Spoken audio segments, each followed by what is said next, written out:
Hi guys, it's Mena, and today I'm going to read you guys a book because I don't really have any ideas for tonight, and this is the only thing I can think of, and tonight I'm going to read you guys Mr. Chatterbox. These are such cute books. Mr. Chatterbox was one of those people who just couldn't stop talking. He used to talk to anybody and everybody about anything and everything, going on and on and on and on. That reminds me of me.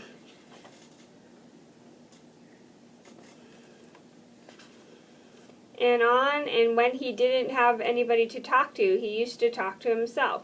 "Good morning, Mr. Chatterbox," he used to say to himself. "Good morning to you," he used to reply to himself. "Nice day, isn't it?" "Yes, it is for this time of year." And so on, and so on, and on, and on.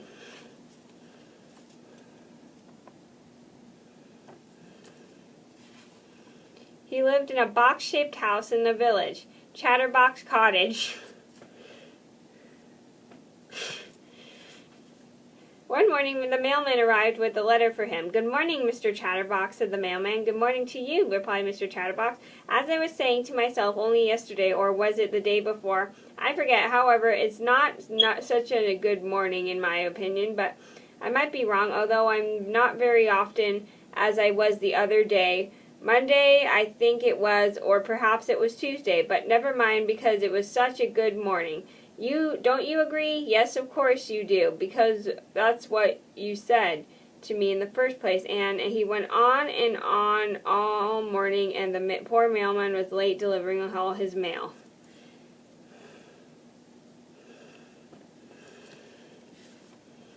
That afternoon, Mr. Chatterbox went into the store in the village, to the hat store in the village. "Hello, Mr. Bowler," he said to the man who owned the hat store. "Do you think if it's possible that I could buy, or if not too expensive? I'm sure it won't be, a new hat, because you won't believe it." "Yes, of course you would, but anyway, as I was saying, my present hat, that one on my head, as you can see, is getting, how can I put it, a little too old, because I've had it for, let me see now, it must be, let's think, 10 years. No, I'm telling a lie. It can't be that long, or can it?"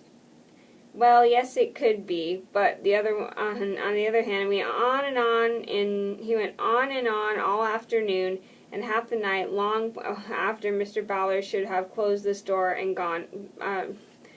Poor Mr. Bowler should have closed his store and gone home."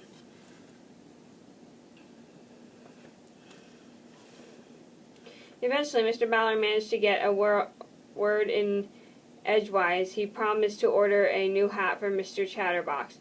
Then he pushed Mr. Chatterbox out of his store, still talking, of course, and went home for his supper, which was cold, of course, because Miss Bowler had cooked it for him hours ago, and while he ate, he thought.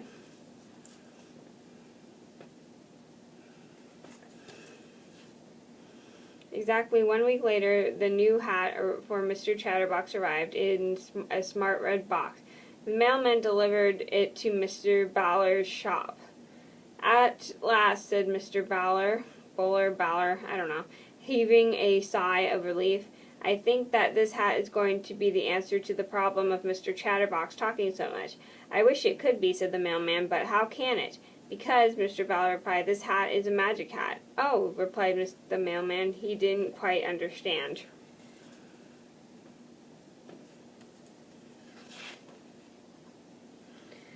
The same afternoon, Mr. Bowler took the new hat to Mr. Chatterbox to Chatterbox Cottage. "Oh, goody," said Mr. Chatterbox, seizing the hat box and opening it. "It's my new hat, my lovely new hat. I couldn't wait for it to arrive. In fact, I got up early this morning because, aren't I silly? I just knew. I don't know how, but I really knew, that today would be the day. I don't know how I knew, but I knew. And it is. And here's my hat. Oh, isn't it beautiful? Can't wait to try it on. And oh, I do hope it looks good on me. Do you think it will?" "Yes, of course you do. And why don't you try it on?" said Mr. Bowler, grinning.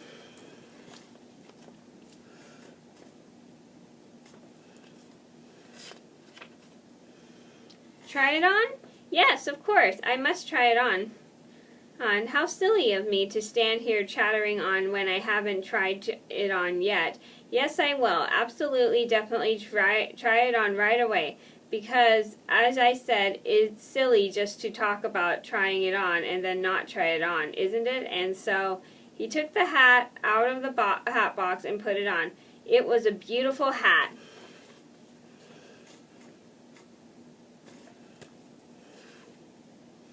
This hat is, yes, oh, it is really is, to say the least, one of the better hats that I have ever seen in my life. I must say, I have seen some hats, and furthermore, but while he was talking, a funny thing was happening. The more words that came out of Mr. Chatterbox's mouth, the larger his mouth became. The more Mr. Chatterbox talked, the more the hat grew and grew.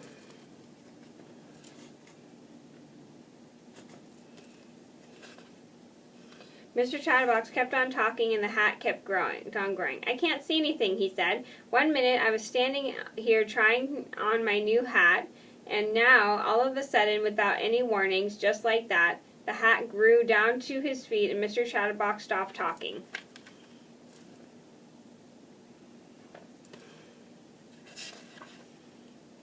As soon as he stopped talking, the hat grew smaller and smaller until it was the same size as when he first put it on. Mr. Bowler had gone home. Bowler, I don't know how to pronounce it, but Mr. Chatterbox couldn't see him, and now he was walking back to the store. My special magic hat really works, he chuckled.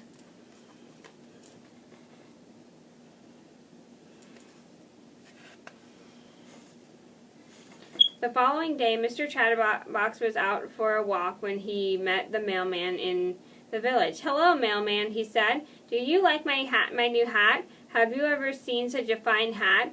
I'm sure you never have, and what a hat, but you know what was happening, don't you?"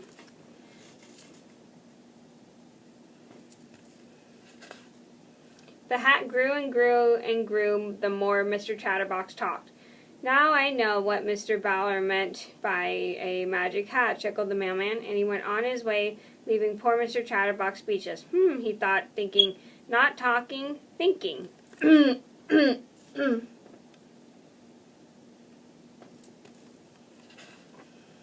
And you know something? The hat taught Mr. Chatterbox his lesson, and these days he doesn't talk half as much as he used to, or even a quarter as much.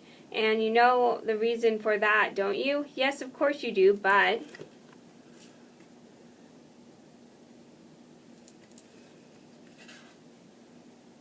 keep it under your hat. Okay, so that was me reading Mr. Chatterbox. I hope you guys enjoyed the video. Thank you so much for watching, and I'll see you in another video soon. Bye!